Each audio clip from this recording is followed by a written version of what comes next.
Welcome back once again, guys. The most anticipated match in round 8 of the Gashimov Memorial was the game between Sergey Karjakin and Magnus Carlsen. This game will play a huge factor in determining the winner of the event. If Karjakin wins, then he will lead the field by half a point, heading into the final round. And if Carlsen wins, he will finish clear first with a round to spare. So here Karjakin had the white pieces and he is ready for a fight. So he opens the game with e4 and he decides to challenge Carlsen in the Sveshnikov Sicilian. So Magnus has had great results with this opening. After the World Championship match with Caruana, he managed to win a few games with this opening. For example, in the Tata Steel Masters, he managed to defeat Van Forest. He also got a winning position against Giri, but he decided to graciously offer Giri a draw. And most recently in this tournament, he defeated Navarra.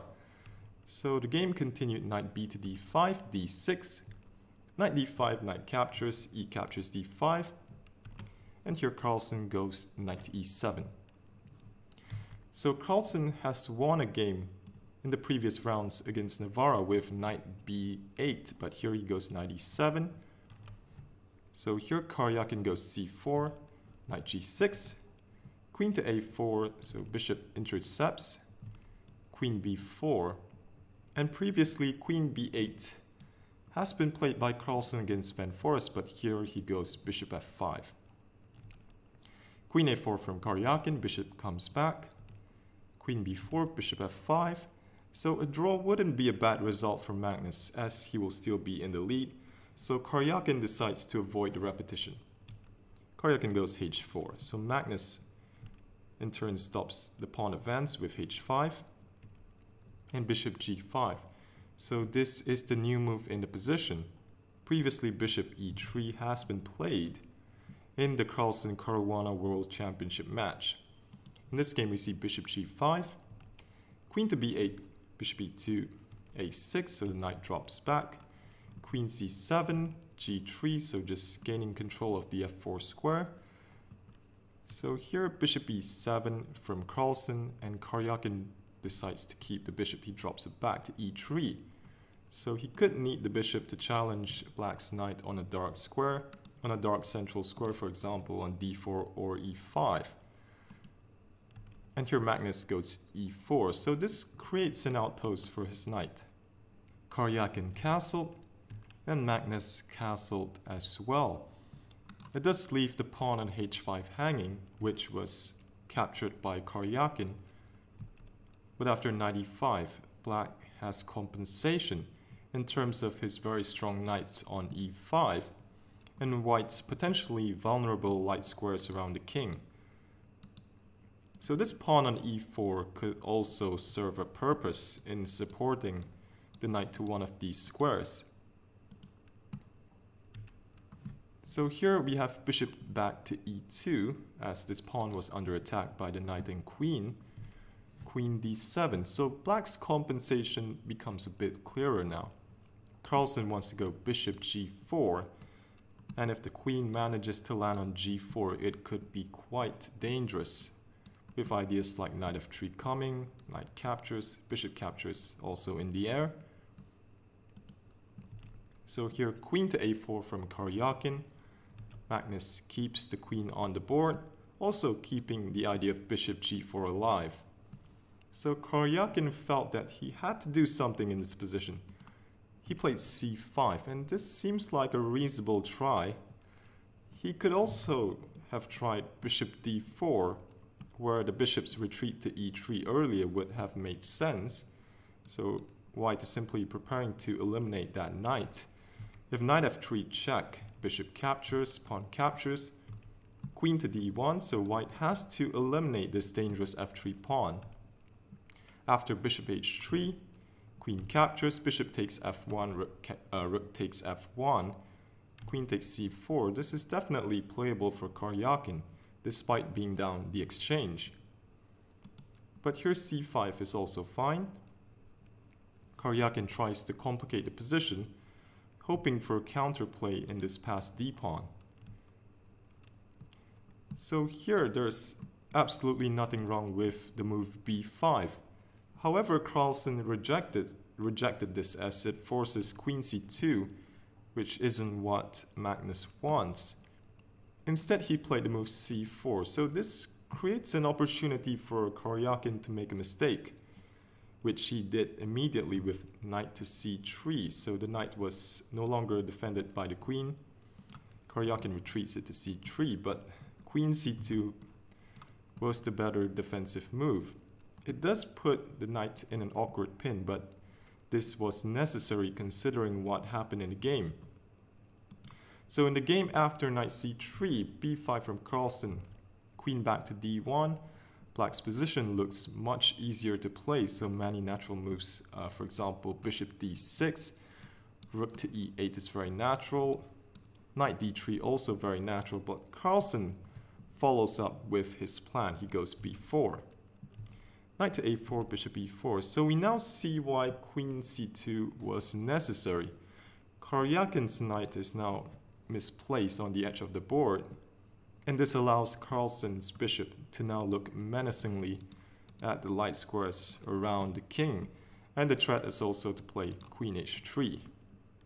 If Karjakin tries to stop that with king to h2, after queen f5, knight to b6, rook a to d8, Black seems to be getting too much activity. So this knight wants to come into d3, and then d5 will be a target. And here if f3, Black can still go queen h3, and if the bishop is taken, queen takes g3, regains the piece with a strong attack. So here Karjakin played queen to d4. Queen to f5 from Magnus, so defending the minor pieces and threatening the very nasty knight f3 check. After bishop captures, queen takes f3 and threatening mate on g2. Karjakin tried to defend that with f4, but perhaps a better defensive try was to go f3, giving back the pawn to lessen the pressure. After knight captures, rook captures, bishop captures, rook f1, Black would have to solve the problem of this awkward pin.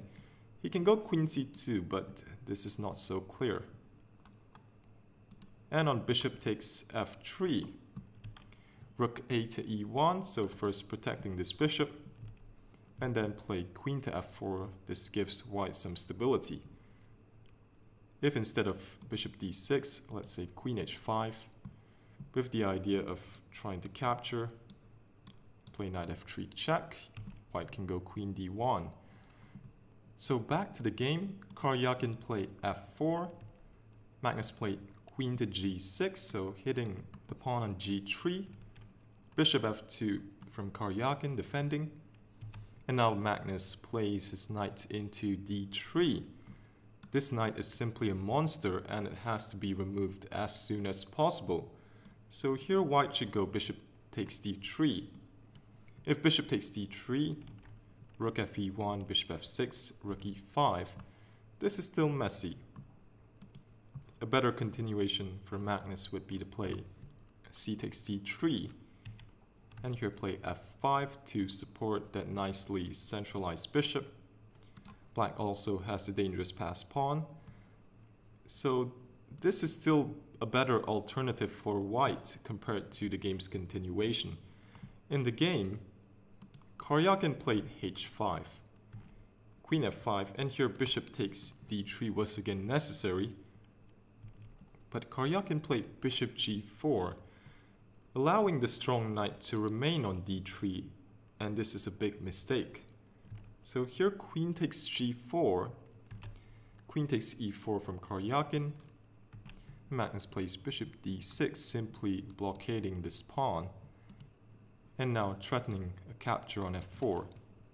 So Black's knight is just allowed to remain on d3, and it just controls so many important squares. It also takes away the open files from white's rook.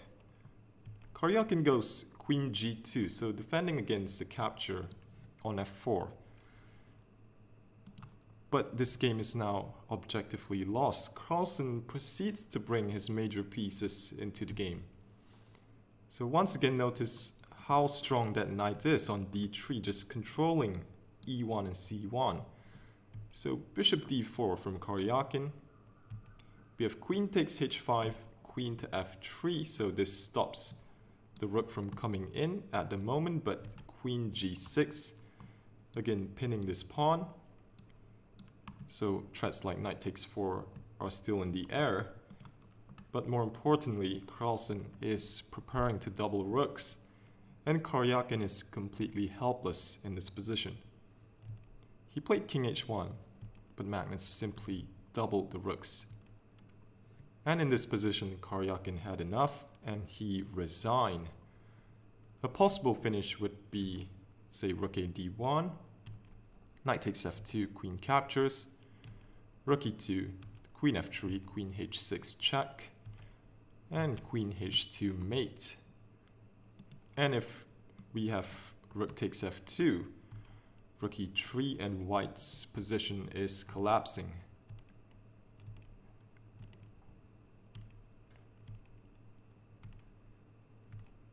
And here rook h3 is the threat with no defense. An amazing game from the world champion. He seems to be returning to his old dominant form. Kudos to Karjakin for having the guts to challenge Carlsen in his world championship preparation. So this win now gives Carlsen a live rating of 2856, and he is officially the winner of the Gashimov Memorial with a round to spare. So very amazing feat from the world champion. If you enjoyed the content, don't forget to like and subscribe to the channel for more videos like this. Thanks for watching and have a great day.